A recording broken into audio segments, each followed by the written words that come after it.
Welcome to the Workplace Minute, powered by H3HR Advisors and sponsored by WorkHuman. Thanks for joining me for a quick update on what's important in the world of work. My name is Steve Boese. Today in the Workplace Minute, we're continuing the series on the future of employee benefits. On Monday, we looked at how employees are increasingly asking employers for benefits that solve real problems in their lives, from affordable health care to flexibility, to caregiving support, mental health resources, financial well-being, and more. Today, let's look at the challenge from the other side of the table. Because while employees are asking for more personalized, accessible, and affordable benefits, HR and benefits leaders are facing one of the most difficult planning environments they've seen in years. First off, healthcare costs continue to climb. According to Mercer's latest survey on health and benefit strategies for 2027, employers expect another year of elevated healthcare spending, following the fastest period of cost growth in more than a decade.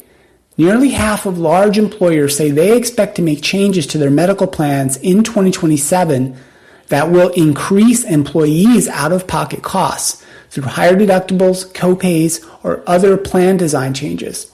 And at the same time, employers are searching for alternatives that help improve affordability while steering employees toward higher value care. And the numbers help explain why benefits planning has become such a difficult balancing act.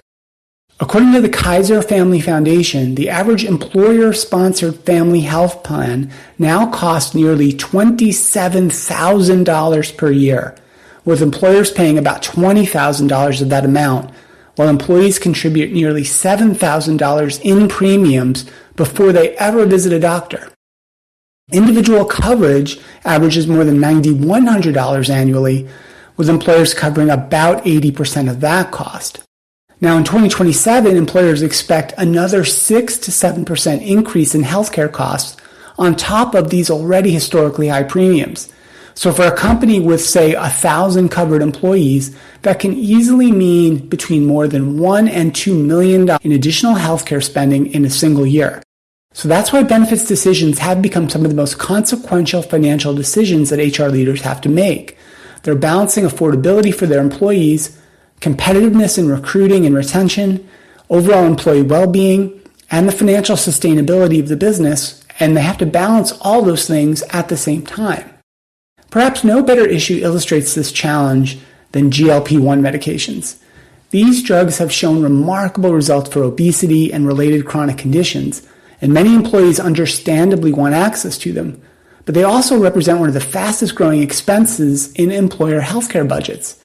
As a result, some organizations are expanding access, but others are tightening eligibility requirements, and a growing number of organizations are reconsidering whether they can continue covering these medications at all. The debate isn't simply about one class of drugs.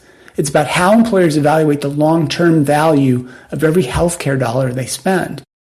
And healthcare is only one part of the equation. HR leaders are also deciding how much to invest in mental health resources, financial wellness programs, caregiving support, paid leave, fertility benefits, flexible work arrangements. Many of these programs may improve employee well-being, engagement, and retention, but they also compete for finite budgets. Every investment means another difficult decision somewhere else. And the challenge has become even more complex because employees are evaluating benefits differently than they did just a few years ago. They aren't simply asking whether a benefit exists. They're asking whether it's affordable, it's easy to access, and is relevant to their lives. A rich healthcare plan loses some value if employees delay their care due to high deductibles, and a generous leave policy has limited impact if employees don't feel comfortable using it. Even highly valued benefits can fall short if they're too complicated to understand or too difficult to navigate. That's why we're seeing many employers shift their thinking from offering simply more benefits to really trying to deliver better outcomes. Organizations are investing in navigation tools, personalized benefit recommendations, AI-powered benefits assistance, and more targeted communications to help employees understand and actually use the programs that are available to them. They're also looking more closely at data to answer a fundamental question. Which benefits truly improve employee health, productivity, engagement, and retention, and which simply just add more cost? Planning for 2027 also requires HR leaders to think differently about return on investment. Traditionally, benefits were viewed primarily as an expense, Increasingly, they're being evaluated as a strategic investment in workforce capability. If expanded mental health resources reduce absenteeism, if caregiver support improves retention, if flexible work helps attract scarce talent, or if preventative healthcare reduces future medical claims, those investments create value that extends well beyond the benefits budget. And so perhaps that's the biggest mindset shift of all. The question for employers is not simply how do we control healthcare costs? It has to become how do we build a benefit strategy that helps our people stay healthy, productive, engaged, and able to perform their best work while remaining financially sustainable for the business.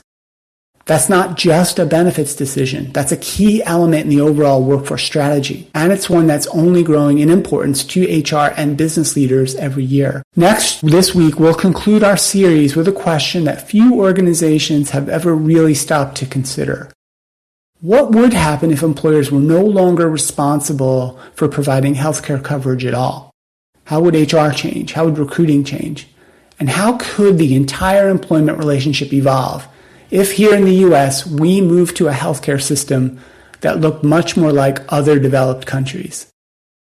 That's it for the show today. A big thank you to WorkHuman for supporting the Workplace Minute. Be sure to subscribe to the HR Happy Hour Network on YouTube or wherever you get your podcasts. I'm Steve Boese, and this has been the Workplace Minute from H3 HR Advisors.